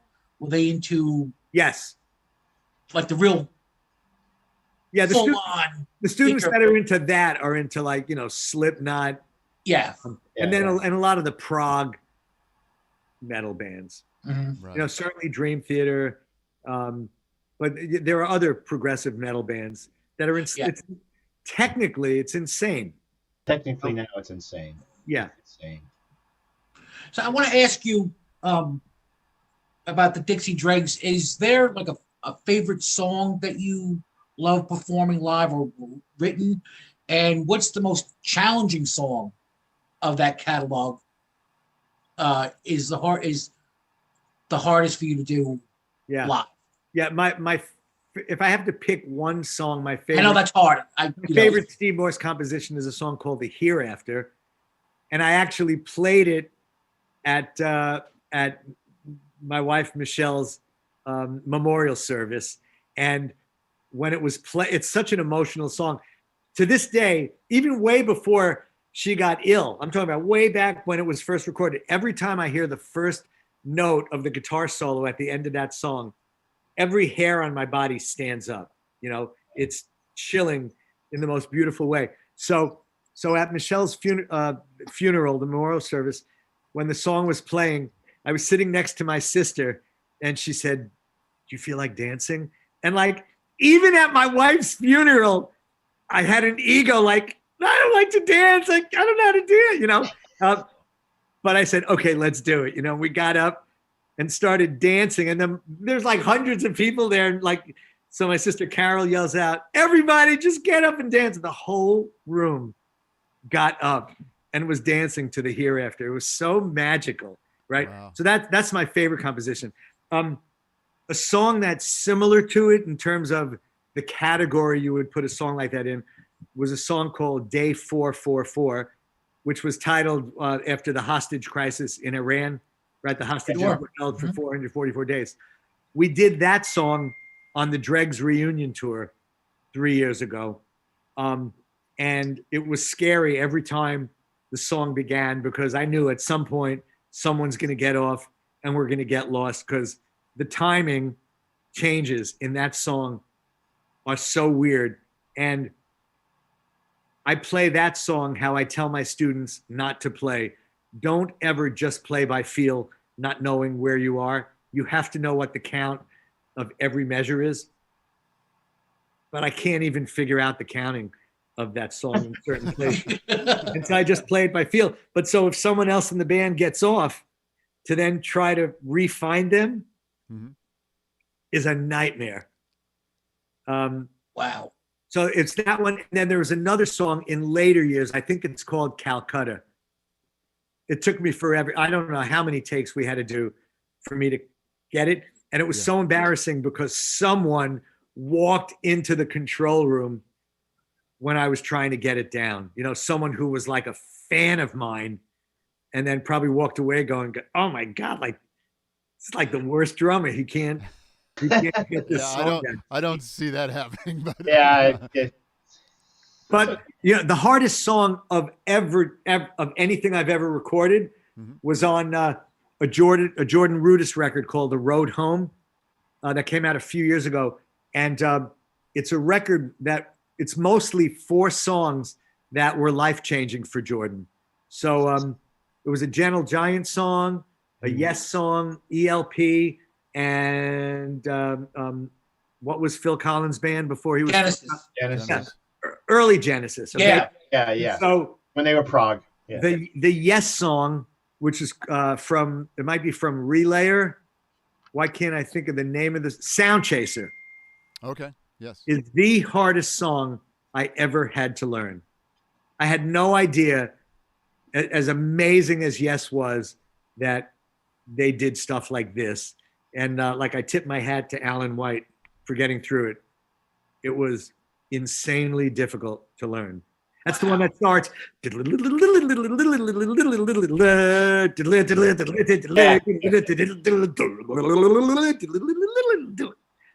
Counting is crazy. And I make charts for myself, you know, cheat sheet charts where something is, say, 7 beats long, I'll write 7.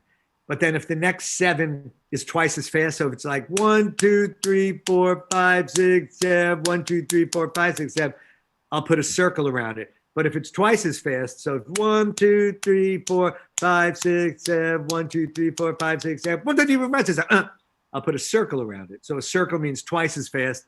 The square is, 3 times as fast. The square or whatever, you know, is twice as fast. Wow. Wow. Yeah. That's cool. And During then you try to figure out how much money you made, per note. No, per measure. Yeah. Yeah, it's like 0.00001 cents. Because the learning curve before you even get in the studio is ridiculous. You might spend 50 or 100 hours. Now you're first going in to record for a day or two or three. Yeah. When it came to rehearsals for the reunion tour, did you like forget some of the most intricate parts of some of the songs? Like, because you figure, how long was it in between like 86 to when you started the reunion and rehearsing? Was there like, oh, how does that go again? Was there like a Well, I mean, it was 11 years since the band had played a show, but it was 30 years since the original band had played a show. I'm wait, 77, 87, 97. No, it was like 40 years since that original lineup had played together. The drums are the easy part. It's the guys that have to not only learn the rhythms of things, but the specific notes that go to things. So it was really, really challenging. And we were not ready for the first show, even though we had spent, like a week of intensive rehearsing every single day. Wasn't enough. It took about a week of shows to finally get in the groove, the rhythm. Not feel embarrassed. Wow. Oh yeah, it was scary. To lock in, yeah. Yeah. Okay. Yeah. Yeah. Wow, But by the cool. time we played Long Island, it was happening. It was, although the bus pulling the trailer broke down like in Syosset or something. And the crew didn't even get to the Paramount until about 5 o'clock. And sound check is supposed to be at 5. And so we didn't even get to sound check till a few minutes before doors. It was scary. Well, of course, at least, my hometown show where I have 100 family members and friends. Family members and friends, yeah. Yeah. But at least they showed up, not like in Germany with the Xeno guys. Yeah. Right. Did you want to tell that story? Or? Yeah, I'll tell it quickly. So, yep. So when Steve Morse joined Kansas and I didn't know what I was going to do, right before I moved to New York, I ended up auditioning for a German band called Xeno. And they had reportedly signed the biggest record deal in history. Yeah, I read about that. For a new band, right? They were on the cover of the Sunday Arts and Leisure section of the London New York Times, the London Times. Yeah. So there I was, rehearsing with the band in Hanover, Germany, and then we moved to London. And we did a Black Sabbath tour for 3 weeks. And then the whole thing just sort of, it crashed and burned. This thing that was supposed to be the biggest thing since Queen, it just fell apart. So I flew home, but they called me some weeks later and said, we have this one show opening for Queen and Status Quo in a soccer stadium in Newcastle, England. We need you to come over to do the show. And so I flew over, and, to make a really long story short, the band left in its vehicle and the crew was behind us. And as we're pulling on to the M, whatever they called it, to get from London to Newcastle, 5 or 6 or 7 or 8 hours away, we saw the crew pull into a pub. So the crew never made it to Newcastle. They just got drunk, destroyed the rental vehicle with all our gear or most of our gear, and my suitcase. And they never showed up. And so I had to tech for my drum set that made it there. They didn't have all the gear, but they had like half of my drum riser. So since I didn't have a full drum riser, my drums had to set up on stage level in front of Roger Taylor's 10-foot drum riser. I'm on stage level in a soccer stadium. And since my drum tech, was drunk back in London, I had to figure out how to set up the drums that he had all teched out the way he does it. So the band is on stage trying to set up our gear, our own gear. And everything was set to 110 voltage because we had done a Spinal Tap summer tour in the US. And that everyone's trying to figure out how to make everything work. And finally things are working. right before we go on stage, the singer of our band, who's a great singer, but like more like operatic kind of thing, he doesn't really speak English very good, or his English isn't very well. And he's about to sing in front of Freddie Mercury's crowd, you know?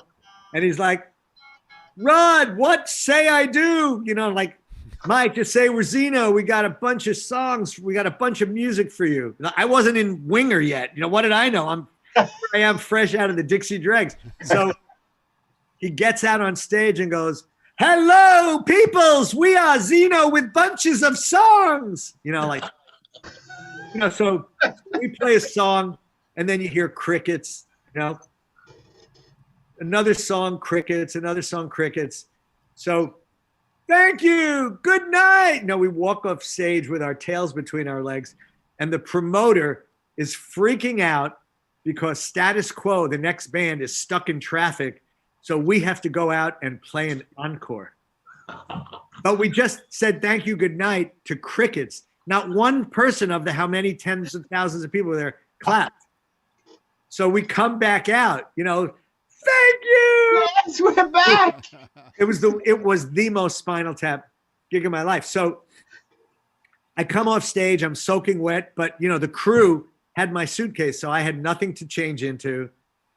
Couldn't brush my teeth. Like, it was disgusting.